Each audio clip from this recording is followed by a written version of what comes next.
Guys, कैसे हैं आप लोग। हम लोगों ने बजट चैप्टर कंप्लीट कर लिया था और उसके एमसीक्यू भी कर लिए थे। तो अगर आप लोगों ने वो क्लास मेरी नहीं देखी है तो वो क्लास प्लीज़ जाके ज़रूर देखिएगा, जिससे आपको वो सारे टॉपिक क्लियर हो जाएंगे। तो अब हम दूसरी क्लास में देखेंगे आय, व्यय और बचत। आय क्या होता है, व्यय क्या होता है और बचत क्या होता है। तो इसमें सबसे पहले हम लोग समझेंगे कि आय क्या होती है। तो आय क्या है? प्रतिदिन के कार्य के बदले साप्ताहिक, मासिक या वार्षिक धनराशि जो कि पारिश्रमिक के बदले प्राप्त होती है, परिवार की आय कहलाती है। प्रतिदिन के कार्य के बाद या फिर मंथली वर्क करने के बाद, एक मंथ काम करने के बाद हमें जो हमारा पारिश्रमिक मिलता है वो क्या है, हमारी आय कहलाती है। हम एक निश्चित अवधि तक जो कार्य करेंगे उसके बदले हमें जो धन दिया जाता है, जो पैसा मिलता है, वही तो हमारी आय कहलाती है। तो वो हमारी आय हो गई। या फिर इसको समझते हैं, किसी निश्चित समय के अंदर सेवा या संपत्ति के प्रयोग के बदले से प्राप्त धन को आय कहते हैं। अगर हमारी कोई संपत्ति या हमारे समय, हम अपना समय किसी के ऊपर ख़त्म कर रहे हैं तो उसके बदले हमें जो पारिश्रमिक दिया जाएगा वो क्या कहलाएगी, आय कहलाएगी। अगर हमारी कोई चीज़ क्या है, कोई वस्तु को इस्तेमाल कर रहा है कितने भी समय के लिए, मान लो बहुत सारे ज़्यादा समय के लिए इस्तेमाल कर रहा है, तो उसके बदले वो हमें जो पैसा देगा वो क्या कहलाती है, हमारी आय कहलाएगी। तो इस प्रकार आपको समझ में आ गया होगा कि आय किसे कहते हैं। आगे देखते हैं कि आय की परिभाषा क्या है और ग्रास और कैंडल महोदय ने अपनी परिभाषा में क्या परिभाषा। अब देखेंगे आय की परिभाषा क्या होती है, अर्थ हम लोगों ने समझ लिया है। तो ग्रास व कैंडल के अनुसार इन्होंने आय को अपने शब्दों में बताया है कि आय, पारिवारिक आय मुद्रा, वस्तुओं, सेवाओं तथा संतोष का प्रवाह है जो परिवार के अधिकार में आवश्यकताओं व इच्छाओं को पूर्ण करने व उत्तरदाताओं के निर्वाह हेतु आता है।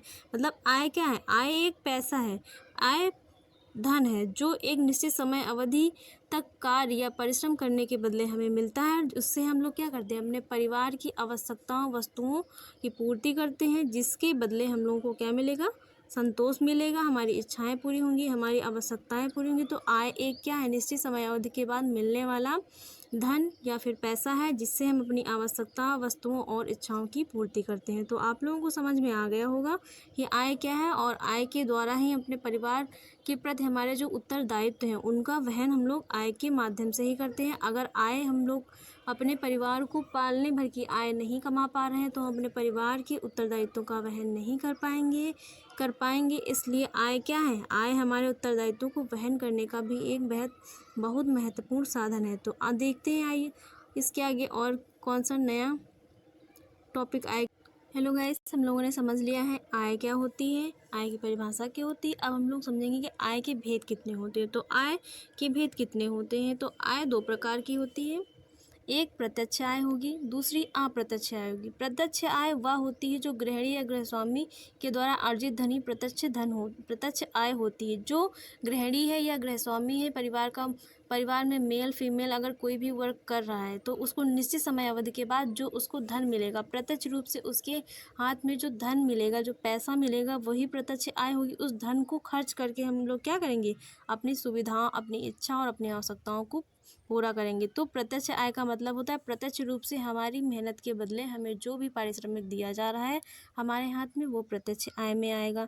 इसके बाद देखते हैं अप्रत्यक्ष आय क्या है। अप्रत्यक्ष आय यह वह आय है जो हमें प्रत्यक्ष रूप में तो नहीं प्राप्त होती है, वरन मिलने वाली सुविधाओं से प्राप्त होती है। ये वो आय है जो हमें प्रत्यक्ष रूप से नहीं मिलेगी, लेकिन हमें जो हमारे कार्य के साथ हमें जो सुविधाएं प्राप्त हो रही हैं उससे इस आय की पूर्ति होती है। ये प्रत्यक्ष रूप में हमें पैसे के रूप में नहीं मिलेगी, ये हमें सुविधाओं के साथ मिलेगी। जैसे कि मान लो कहीं पे हमें क्या मिल रहा है, कहीं पे हम बहुत जॉब कर रहे हैं तो वहाँ पे हमें क्या मिल रही है, निःशुल्क हमें आने जाने के लिए क्या मिल रहा है, गाड़ी मिल रही है। और वहाँ पे हमें क्या, और जैसे मिलिट्री वाले होते हैं तो उनको निःशुल्क क्या मिलता है, इलाज मिलता है। तो वो हमारी क्या हो गई, उसमें हमारी आय तो हमें मिल रही है, लेकिन उसके साथ जो हमें सुविधाएं मिल रही हैं वो हमारी अप्रत्यक्ष आय होगी, जो हमें बिना मेहनत के हमारी पोस्ट के हिसाब से क्या है, हमें सुविधाएं मिल रही है और उनके लिए हमें कोई धन भी व्यय करना नहीं पड़ रहा है। तो बिना धन व्यय किए हमारी पोस्ट, हमारे स्तर के हिसाब से हमें जो सुविधाएं मिलती हैं वो हमारे अप्रत्यक्ष आय में आएंगी। तो इसमें जैसे निःशुल्क शिक्षा मिल रही है, निःशुल्क जल मिल रहा है, बिना पैसा ख़त्म किए, हमारा इसमें एक भी पैसा ख़त्म नहीं हो रहा है, लेकिन फिर भी हमें क्या है, वो सुविधा प्राप्त हो रही है। तो वो अप्रत्यक्ष आय में आएगा। तो आप लोगों ने समझ लिया होगा कि आय के भेद कौन से होते हैं, दो होते हैं, प्रत्यक्ष आय और अप्रत्यक्ष आय। प्रत्यक्ष और अप्रत्यक्ष आप लोगों को बहुत अच्छे समझ में आ गया होगा। अब इसके आगे देखते हैं कि पारिवारिक आय के स्रोत क्या हैं। अभी हम लोगों ने समझा कि आय क्या है और उसकी परिभाषा क्या होती है और आय के भेद कितने होते हैं। अब हम लोग ये जानेंगे कि पारिवारिक आय के स्रोत क्या है, ऐसे कौन कौन से स्रोत हैं जहाँ से हम अपने परिवार के लिए आय को ला सकते हैं। तो परिवार के मुखिया या अन्य सदस्यों का वेतन, अगर परिवार का मुखिया क्या कर रहा है, परिश्रम कर रहा है, या फिर परिवार के अन्य सदस्य, उसमें उस परिवार में क्या है, 2 या 3 सदस्य और भी हैं जो क्या कर रहे हैं, पारिश्रमिक लेके आ रहे हैं अपनी मेहनत के बदले, तो वो क्या, वो भी हो गया। पर एक परिवार के सदस्य है ना, तो वो जो भी पारिश्रमिक लाएंगे वो उस परिवार की आय कहलाएगी। दूसरा क्या है, मजदूरी। अगर क्या है, एक परिवार के सदस्य अपने पर जीवन का निर्वाह मजदूरी करके कर रहे हैं, तो वो एक मजदूरी करने के बदले उन्हें जो भी पारिश्रमिक मिलेगा वो उस परिवार की आय कहलाएगी, जिस परिवार का व्यक्ति मजदूरी करने के लिए जाता है। तीसरा क्या है, व्यवसाय। अगर आप क्या कर रहे हैं, आपने कोई व्यवसाय खोल के रखा है, अगर आप मान लो आपने कोई फैक्ट्री खोल के रखी है, कोई कारखाना आपने खोल के रखा है, कोई दुकान आपने खोल के रखी, तो उस दुकान, उस कार्य के बदले आपको क्या है, जो भी प्रॉफिट हो रहा है, जो भी आय आपके घर में आ रही, वो आपके परिवार की आय कहलाएगी। वो व्यवसाय क्या हो गया, आपके परिवार की आय का एक स्रोत हो गया है। तो चौथा क्या है, ब्याज से प्राप्त आय। अगर आपके पास क्या है, आपके पास धन है और आपने उस धन को क्या कर दिया, फिक्स कर दिया बैंक में जाके, या फिर डाकघर में, पोस्ट ऑफिस में, कहीं पे जाके फिक्स कर दिया, तो आपको उस धन पे क्या है, जो भी सरकार के द्वारा जो ब्याज दिया जा रहा है, जो भी ब्याज की राशि दी जा रही है, वो भी क्या आएगी, आपके परिवार की आय में ही आएगी, और वो भी परिवार के आय का एक स्रोत माना जाएगा। पांचवा क्या है, परिवार द्वारा किए जाने वाले घरेलू उद्योग धंधे। अगर आपके परिवार में क्या है, गृहिणी के द्वारा या फिर जो भी अन्य सदस्य उनके द्वारा कोई भी लघु कुटीर उद्योग धंधे किए जा रहे हैं, तो उनके बदले जो भी क्या उनको धन या जो भी पैसा प्राप्त हो रहा है, वो क्या आएगा, वो घरेलू उद्योग धंधों के द्वारा प्राप्त होने वाली आय के अंतर्गत आएगा। इसमें क्या है, अगर मान लो मुर्गी पालन उन लोगों ने कर रखा है, या फिर वहाँ की महिलाएं स्वेटर बनाती हैं, या फिर सिलाई करती हैं, या फिर कढ़ाई करती हैं, जिससे वे अपने छोटे मोटे खर्चे क्या है निकाल ले रही हैं और अपने आत्मनिर्भर होकर कार्य भी कर रही हैं, तो वो भी क्या पारिवारिक आय के अंदर ही आएगा। छठा आएगा कृषि व्यवसाय। अगर किसान लोग ग्रामीण क्षेत्र के लोग हैं, तो वो अपनी आय को कैसे अर्जित करेंगे, वो कृषि के माध्यम से अपनी परिवार की आय को अर्जित करते हैं। कृषि के माध्यम से क्या करते हैं, कृषि करते हैं, उसके बदले उन्हें जो भी लाभ होता है, उन्हें जो भी फसल होती है, उसको बेच के वो जो भी पैसा लाते हैं, वो हमारी पारिवारिक आय का एक स्रोत माना जाता है, जिसका माध्यम हो गया है कृषि। इसके आगे देखते हैं पारिवारिक आय के और कौन से स्रोत हैं।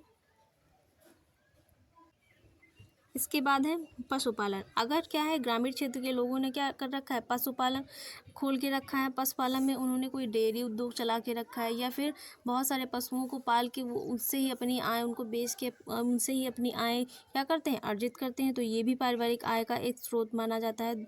आठवां क्या है, उपहार द्वारा आय। अगर क्या है, आपको उपहार स्वरूप में, भेंट स्वरूप कुछ भी क्या धनराशि मिली है, तो वो भी आपकी परिवार की आय का एक स्रोत माना जाएगा। मान लो कोई भी आपने कोई भी फंक्शन रख दिया, कुछ भी है, तो वहाँ पे आपको जो भी मतलब गिफ्ट स्वरूप आपको जो भी उसमें धनराशि मिली है, जो भी वस्तुएं मिलेंगी, वो भी आपके परिवार की आय का स्रोत ही माना जाएगा।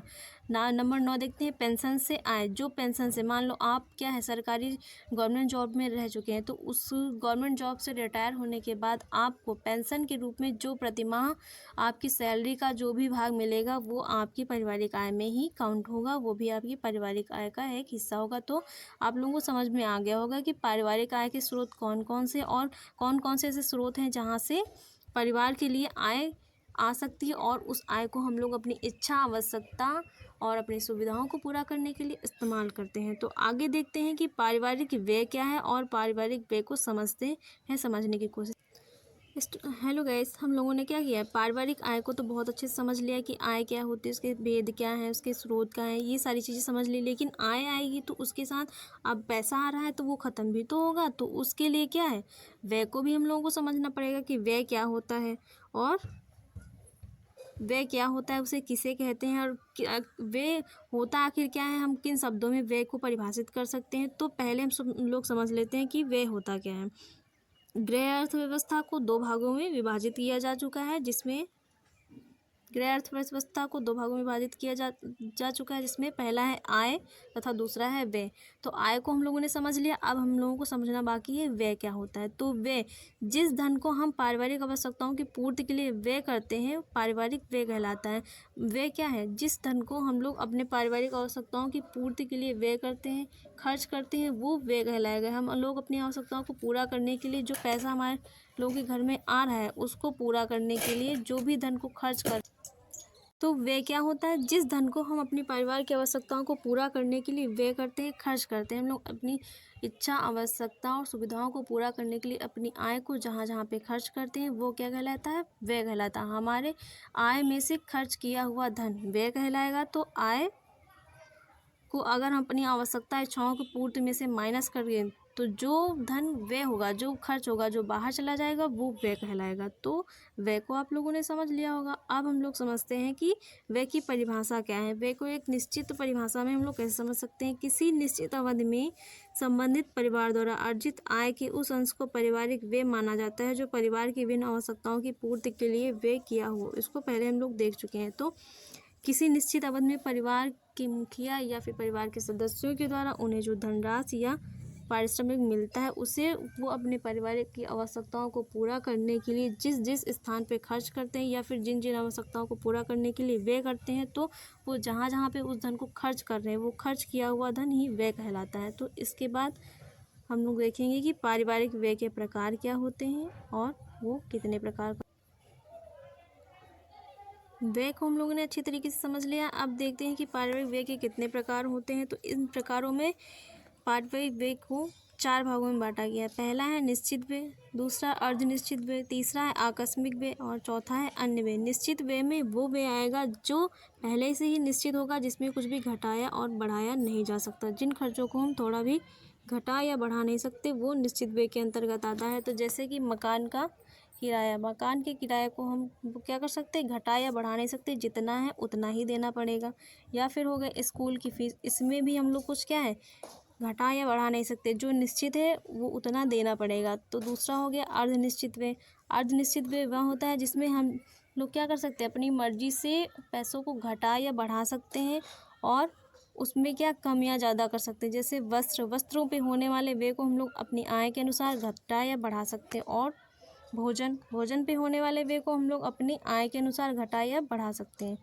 तीसरा हो गया आकस्मिक व्यय। आकस्मिक व्यय वह होता है जो परिवार में किसी सदस्य या फिर भविष्य में अचानक से कोई भी आकस्मिक घटना या फिर कोई भी ज़रूरत आने पे हम लोग क्या कर सकते हैं? पैसे को उस जगह पे ख़त्म करते हैं, वो आकस्मिक व्यय होता है। जैसे परिवार में किसी सदस्य की गंभीर बीमारी की वजह से उसमें लगने वाले व्यय धन को हम लोग क्या कहेंगे? आकस्मिक व्यय कहेंगे। या फिर विवाह पे लगने वाले धन को आकस्मिक व्यय के अंतर्गत ही गिना जाता है। तो इसके आगे है अन्य व्यय। अन्य व्यय में आएगा जो जिन आवश्यकताओं की पूर्ति हम अपनी विलासिता संबंधी आवश्यकताओं को पूरा करने के लिए करेंगे, वो आकस्मिक व्यय अन्य व्यय में आता है। जैसे मनोरंजन तथा विलासिता संबंधी आवश्यकताओं को पूरा करने के लिए हम लोग अपने धन को जहाँ जहाँ व्यय करेंगे, वो अन्य व्यय में आएगा। तो अब पारिवारिक व्यय के प्रकार हम लोगों ने जान लिए। अब देखते हैं व्यय को प्रभावित करने वाले कारक कौन कौन से हैं जो हमारे व्यय को खर्च करने के तरीके को प्रभावित करेंगे। इसमें पहला है परिवार का ढांचा। अगर परिवार संयुक्त परिवार है या एकाकी परिवार है, तो उससे भी व्यय करने के ढंग पे क्या है? प्रभाव पड़ेगा। अगर संयुक्त परिवार है तो व्यय ज़्यादा होगा, अगर एकाकी परिवार है तो परिवार के स्तर के अनुसार व्यय होगा। दूसरा है परिवार में सदस्यों की संख्या। अगर संयुक्त परिवार है तो परिवार में सदस्यों की संख्या जाहिर सी बात है बहुत ज़्यादा होगी, वहाँ पे 7 से 8 लोग भी हो सकते हैं। अगर एकाकी परिवार है वहाँ पे 3 से 4 लोग हो सकते हैं, तो उसके हिसाब से हमारे व्यय का स्तर प्रभावित होगा। तीसरा है परिवार के सदस्यों की उम्र। अगर एक परिवार में सारे सदस्य ज़्यादा उम्र के हैं तो उन पे होने वाला व्यय थोड़ा सा कम भी हो सकता है। लेकिन अगर किसी परिवार में सारे सदस्य बच्चे अगर छोटी उम्र के हैं तो उन पे होने वाला व्यय अधिक होता है, क्योंकि बच्चों पे होने वाले खर्चे बहुत ज़्यादा होते हैं। उनकी स्कूल की फ़ीस, उनके मनोरंजन का सामान, उनकी सुविधाएं, उनकी ज़रूरतों को पूरा करने में अधिक धन व्यय करना पड़ता है। चौथा है परिवार का स्तर। अगर परिवार का स्तर उच्च श्रेणी का है, बहुत ही हाई स्टैंडर्ड का है, तो वो उनके खर्चे भी बहुत ही ज़्यादा होते हैं। अगर परिवार निम्न श्रेणी का है या मध्यम श्रेणी का है, तो उसी के अनुसार वो अपनी आय का भाग उस पर व्यय करेगा। 5वां है परिवार में धन कमाने वालों की संख्या। पेशा, अगर परिवार में धन कमाने वालों का पेशा बहुत ही अच्छा है, अगर वो किसी बड़े उद्योग धंधे या कारखाने या फैक्ट्री को खोल के अपनी आय को अर्जित कर रहे हैं तो उनकी आय का स्तर उनके व्यय को प्रभावित करेगा। लेकिन अगर वो कृषि के माध्यम से या फिर पशुपालन के माध्यम से या फिर मजदूरी करके अपनी आय को प्राप्त कर रहे हैं, उन्होंने इस स्तर को अपनाया है, तो इससे भी उनकी आय का व्यय का स्तर प्रभावित होगा, क्योंकि वो लोग क्या करेंगे, अपनी आय के अनुसार ही व्यय करेंगे। अगर वो मजदूर वर्ग के हैं, निम्न श्रेणी के हैं, तो वो अपनी आय के अंदर ही अपना व्यय करते हैं। तो इस प्रकार आप लोगों को समझ में आ गया होगा कि आय क्या होती है, आय के स्रोत क्या होते हैं, आय के भेद क्या होते हैं और व्यय क्या होता है, व्यय के कितने प्रकार होते हैं, व्यय को प्रभावित करने वाले तत्व कौन कौन से हैं। अगर आप लोगों को ये वीडियो अच्छा लगा हो तो गाइस लाइक सब्सक्राइब और हमारे चैनल को लाइक सब्सक्राइब जरूर करें। तो मिलते हैं नए वीडियो में नए टॉपिक के साथ। और नया टॉपिक आय हम लोगों ने देख लिया, व्यय देख लिया, अब नए टॉपिक में हम लोग देखेंगे बचत क्या होती है और बचत किस प्रकार से करी जाती है, बचत किसे कहते हैं। तो मिलते हैं नए टॉपिक में नए टॉपिक के साथ, नए वीडियो के साथ। Bye guys.